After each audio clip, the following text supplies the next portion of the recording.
In chapter 1.3, we're going to be solving equations. We start off this lesson with verbal expression. So a verbal expression can be translated into an algebraic expression by using the language of algebra.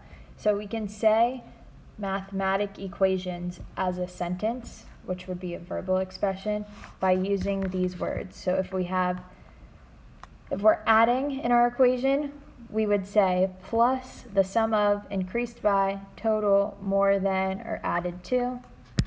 If we say the words minus, difference of, decreased by, fewer than, less than, or subtracted from, we would be subtracting. If we say times the product of, multiplied by, of, or each, we would be multiplying.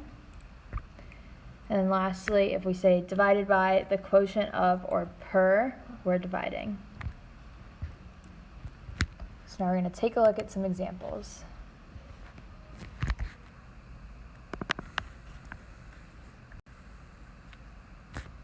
So our first one here, we need to write an algebraic expression to represent the verbal expression. So we say the difference of a number p and 36.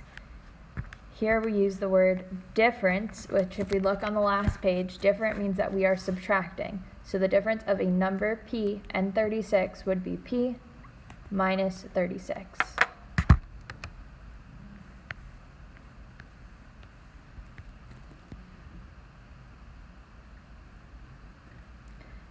Number 2, we have 15 more than the number. More than means that we're adding.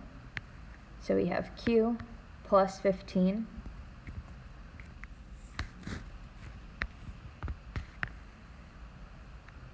What's our key word in number 3? Product. And what does the product tell us to do? Multiply. So the product of 10 and a number r. So we just multiply 10 times r. What's our key word in number 4? Total. And what does total tell us to do? Addition. So we have the total of a number y and 9. This would be y plus 9. Number 5, we have quite a few things happening. We have 2 more than 4 times the cube of a number. So our key words here are more than, times, and cube. What does more than imply? Addition. What about times? Multiplication. And then what about cube?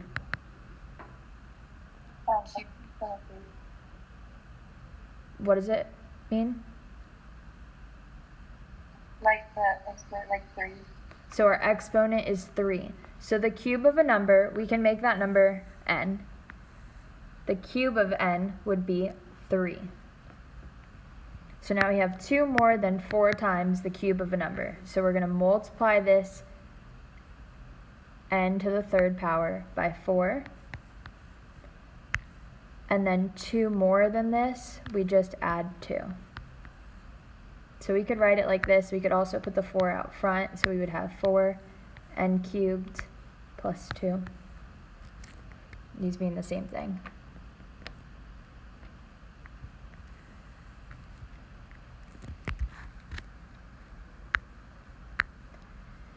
Number 6, the quotient of 5 less than a number and 12. So we have the quotient less than. And those are key words that we have here. What does quotient mean? Division. What about less than? Subtraction. So our quotient is talking about 5 less than a number and 12. So these are going to be the 2 things that we're dividing, but 5 less than a number means we subtract. So we have a number, minus 5, and then we divide by 12, which we could write it this way, or we could say n minus 5 divided by 12. And these mean the same thing.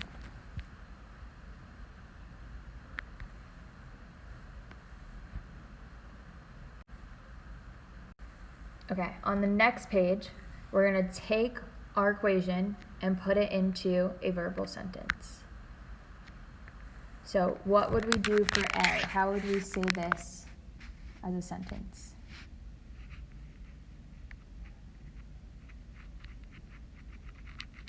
Is it the product of 6 and a number equals 72? Awesome. The product of 6 and a number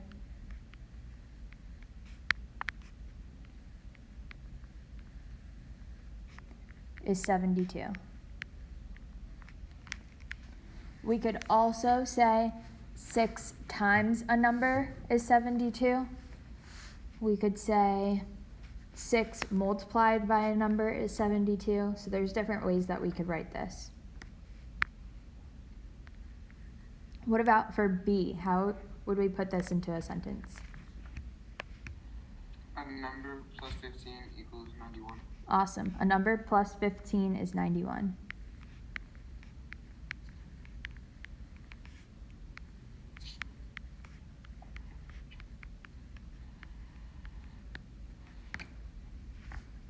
Sorry, my handwriting is so bad. My Apple Pencil broke and my stylus is garbage, so I'm using my finger. So I apologize.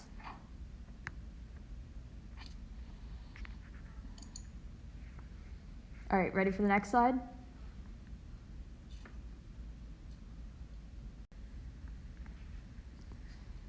Okay, next we have properties of equality. So to solve equations, we can use properties of equality. Some of these properties are listed below. So we have the reflexive property, which states that if we have b plus 12, it's the same thing as saying b plus 12. b plus 12 is equal to b plus 12. Symmetric property, for all real numbers a and b, if a is equal to b, then b is equal to a. So the example it gives us is 18 is equal to negative 2n plus 4. We can say that negative 2n plus 4 is equal to 18. So in other words, if we said 5 is equal to x, this is the same thing as saying x is equal to 5. Next we have the transitive property. For all real numbers a, b, and c, if a is equal to b and b is equal to c, then a is equal to c. So an example of this would be if x is equal to 5 and 5 is equal to y, therefore x is equal to y.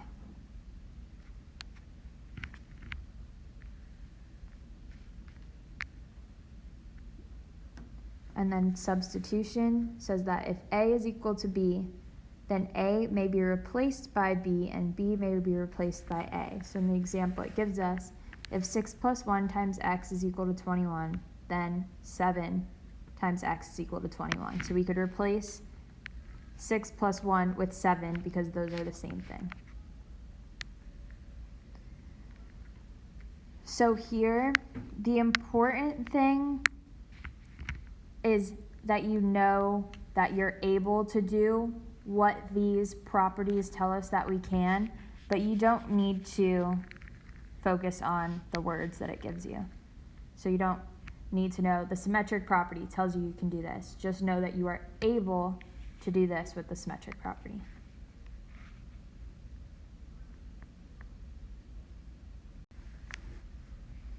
Next we have solving equations. So the goal in solving an equation is to get the variable by itself on one side of the equation and a number on the other side of the equation. To isolate the variable, we must reverse the operations acting on the variable. We do this by performing the inverse of each operation.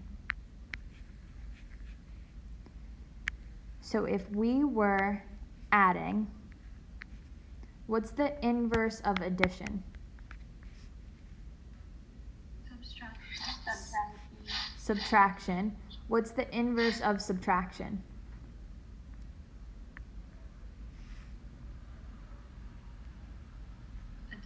Addition. What about for multiplication? What's the inverse of multiplication? Division. Division. And then what's the inverse of division? Multiplication. Multiplication. So we can go either way. So if we're adding, to get rid of that number, we need to do the inverse, so that means we have to subtract. So looking at our first example, we need x to be all by itself. And we're adding 13 to the left side, so how would we get rid of this 13? Subtract it. Subtract it, but what we do on one side of the equation, we have to do on the other. So we're going to subtract 13 on both sides of our equation, so it cancels out on the left. So we're just left with x is equal to 7 minus 13, and then we can just subtract, and 7 minus 13 would be negative 6.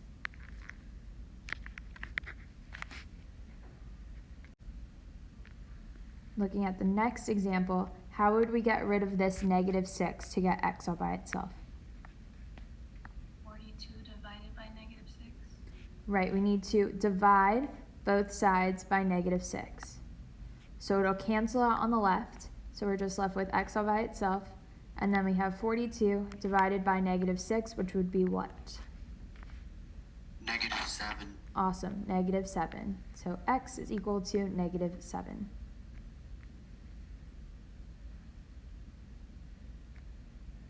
Any questions from this page?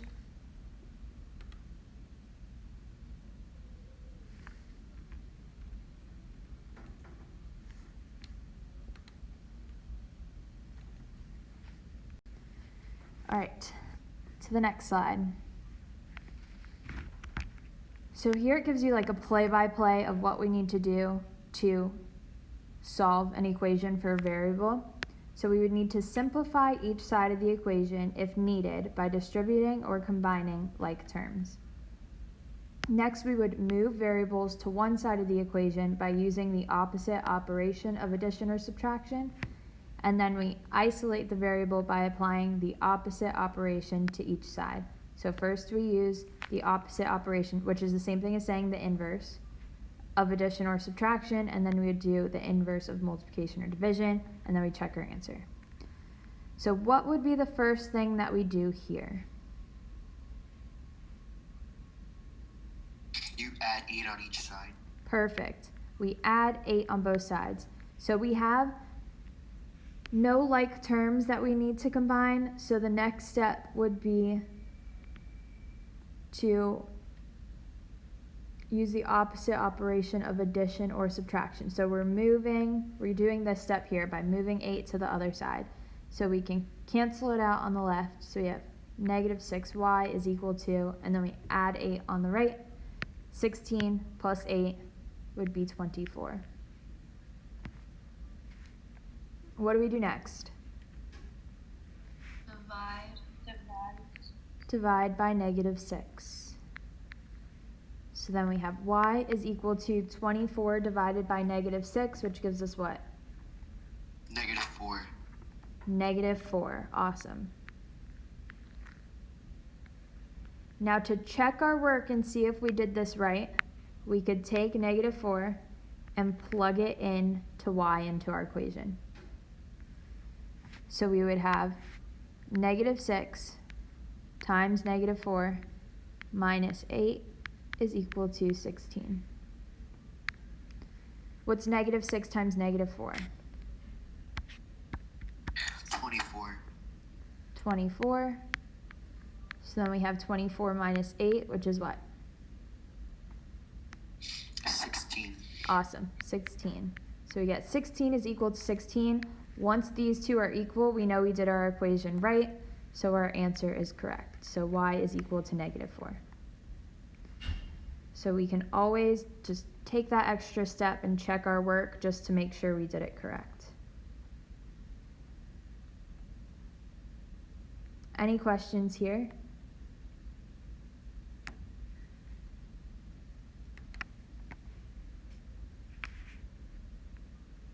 All right, we have one last example. So again, we need to solve for n. What do we need to do to solve for n here? What do we do first? Combine like terms. What like terms can we combine? 5n and 6. 5n and 6 are not like terms because this one has an n and this one does not, so we cannot combine those. So although there's parentheses around it and you think you want to do the parentheses first, you can't combine those two yet. You have to We add add the 3 and the 5. The 5 is being multiplied to this parenthesis, so we wouldn't add the 3 and the 5.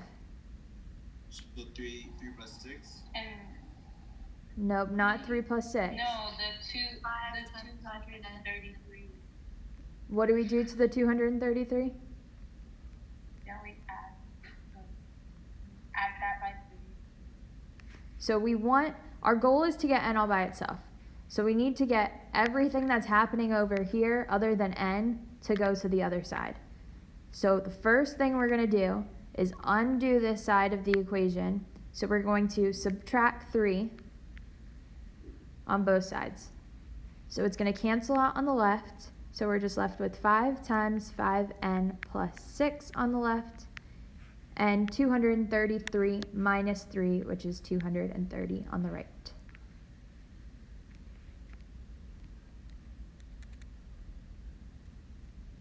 What do we do next? Multiply 5n and 5 plus 6. Multiply. We can distribute in here if we wanted to, but we could do something else instead of doing that.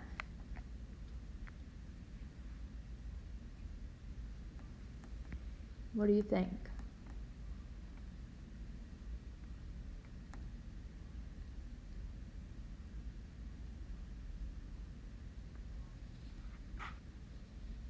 Do you divide 230 by 5? Awesome. We divide both sides by 5.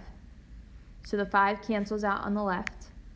So on the left now we're just left with n plus 6, or 5n plus 6, and that's equal to 230 divided by 5, which is 46. What do we do next?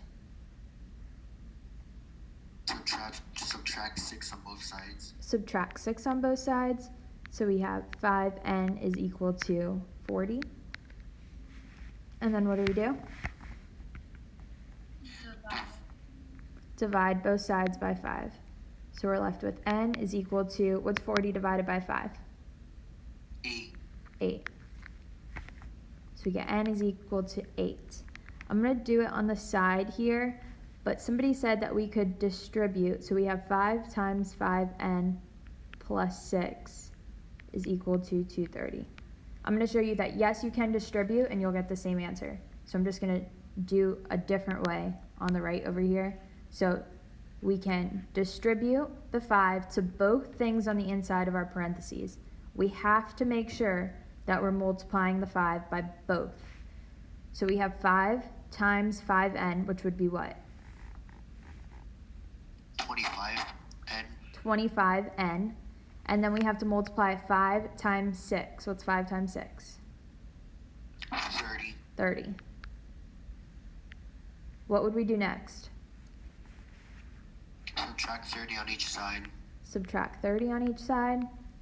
So we get 25n is equal to 200.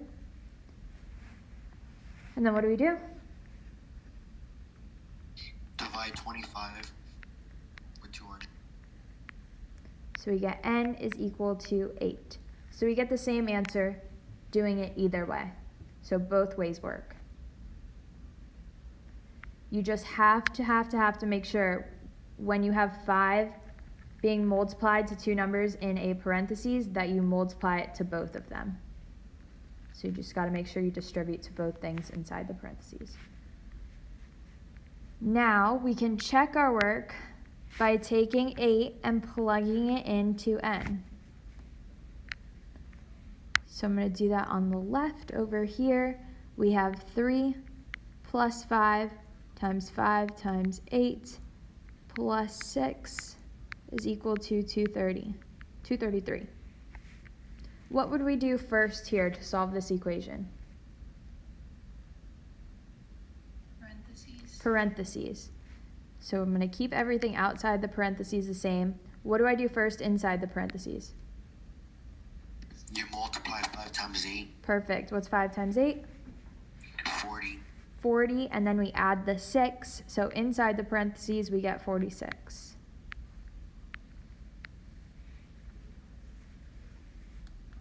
What do we do next?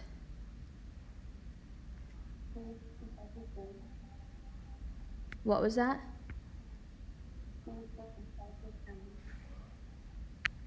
Multiply the 5 times 6? Is that what you said?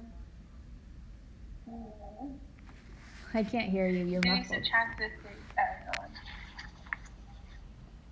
Do we subtract the 3 first? We would subtract the 3 if we wanted to move it to the other side of our equation, but right now we just want to solve this side. So we're just checking our work, so we're solving the left side of our equation to see if it equals the right side. So to solve this side, what would we need to do? 3 plus 5. Not 3 plus 5, because remember the 5 is being multiplied to this 46. So what do we need to do first? 46 times 5. Awesome. So we have 3 plus 5 times 46 is 230. And then we just add 3 plus 230, and we get 233 is equal to 233. So we know we did this right because these two are equal. So that would mean our answer is correct. So n is equal to 8. So this is just an extra step to check your work.